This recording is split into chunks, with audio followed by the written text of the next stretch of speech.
To nation theory पहले इसकी आप बात करने वाले सावरकर थे, उसके बाद मोहम्मद अली जिन्ना थे। जिन्ना से हमारा कोई ताल्लुक ही नहीं है। अखिलेश यादव को ये समझना चाहिए, कोई वोटर इससे खुश होगा, वो तो गलती कर रहे हैं, तो दोबारा कोई हिस्टोरियन के पास बैठकर हिस्ट्री पढ़ने की उनको ज़रूरत है। क्रिएशन ऑफ पाकिस्तान जो था वो तो मेन आर्किटेक्ट जिन्ना थे। तो आप ये कहिए कि सरदार पटेल ने आरएसएस पर बैन लगाया था, मिठाई बांटी जब गांधी का कत्ल हुआ था।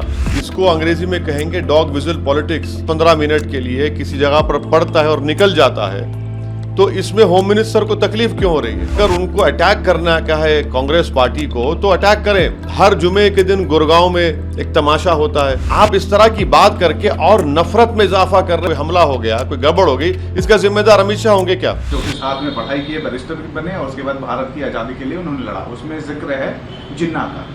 और अब उनके ऊपर पॉलिटिकल हमले हो रहे हैं कि जिन्ना का नाम इन दो बड़े लोगों, बड़े नेताओं के नाम से जोड़ना सही नहीं है। देखिए, अखिलेश यादव को ये समझना चाहिए कि भारत के मुसलमानों का कोई ताल्लुक़ मोहम्मद अली जिन्ना से नहीं है। जो भारत में आज मुसलमान रह रहे हैं और जो हमारे बाप दादा थे, उन्होंने 1947 में ही फैसला ले लिया था कि हम पाकिस्तान को नहीं जाएंगे। हमने पाकिस्तान के टू नेशन थ्योरी को रिजेक्ट किया। और हकीकत ये है कि टू नेशन थियरी पहले इसकी आप बात करने वाले सावरकर थे, उसके बाद मोहम्मद अली जिन्ना थे।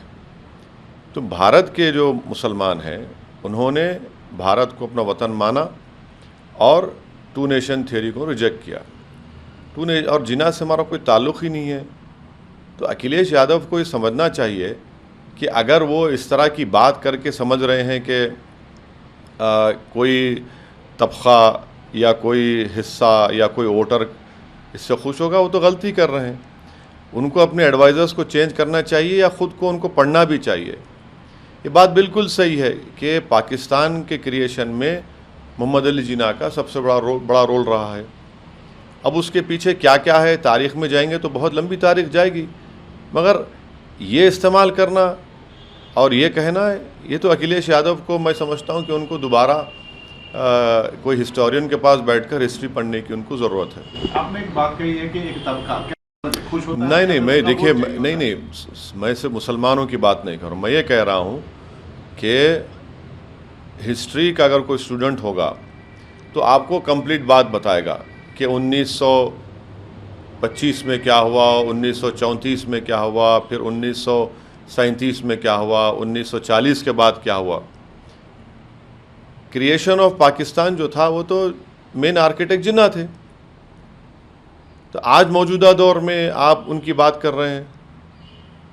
भाई, अगर आपको बात करना है भारत की, तो आप ये कहिए कि सरदार पटेल ने आरएसएस पर बैन लगाया था।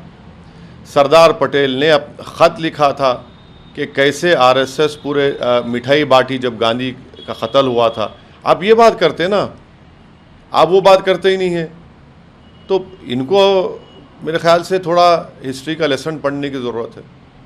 कि जो नवाज रोड या सड़क किनारे या सार्वजनिक स्थानों पर पढ़े जाते हैं, आपने ये बयान दिया है कि 10 मिनट की नमाज से गृह मंत्री के पेट में दर्द क्यों होता है? देखिए, वो देश के गृह मंत्री हैं, उनको इस तरह का बयान देना उनको ज़ेब नहीं देता। It does not befits the home minister of India to speak in such language. इसको अंग्रेजी में कहेंगे डॉग विजिल पॉलिटिक्स।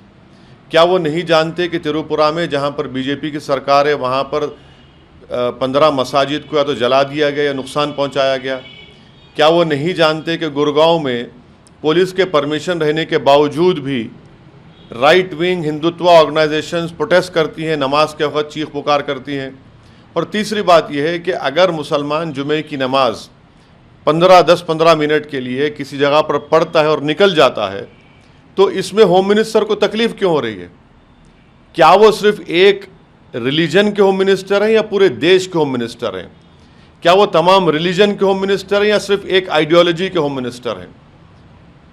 कम से कम अगर उनको अटैक करना क्या है कांग्रेस पार्टी को, तो अटैक करें, मगर रिलीजन को क्यों लेके आते वो बीच में? क्या वो सिर्फ एक ही रिलीजन के मानने वालों के होम मिनिस्टर है अमित शाह? या फिर पूरे देश के? हाँ, मैं जानता हूं कि उनकी आइडियोलॉजी आरएसएस की है, उनकी आइडियोलॉजी में वो मानने वाले हैं सावरकर, गोलवालकर को, मगर आपने तो संविधान पर ओत लिया है ना। कम से कम दिखाने के लिए तो इस तरह की बात मत करिए।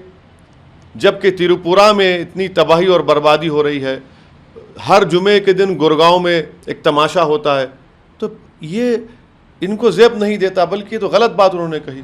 आपको नहीं लगता है कि एक व्यवस्थित तरीके से एक ऐसी जगह बननी चाहिए जहां पे लोग नमाज अदा करें? आप इसको लेकर सरकार से बात करें। देखिए, गुड़गांव में जब पुलिस परमिशन दे रही है तो फिर कौन प्रोटेस्ट कर रहा है, कौन गड़बड़ कर रहा है? त्रिपुरा में जहां पर ऑलरेडी मस्जिदें हैं उनको नुकसान जला दिया गया है।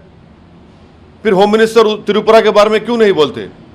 होम मिनिस्टर कंडेम क्यों नहीं करते त्रिपुरा में जो हो रहा है? होम मिनिस्टर कंडेम क्यों नहीं करते जो गुड़गांव में हो रहा है?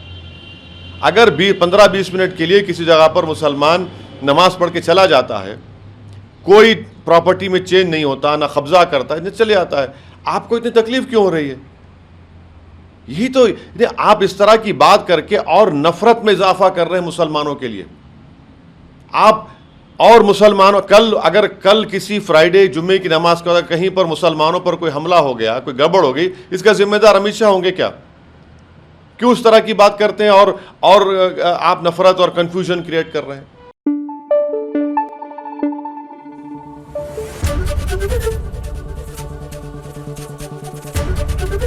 एबीपी न्यूज आपको रखे आगे।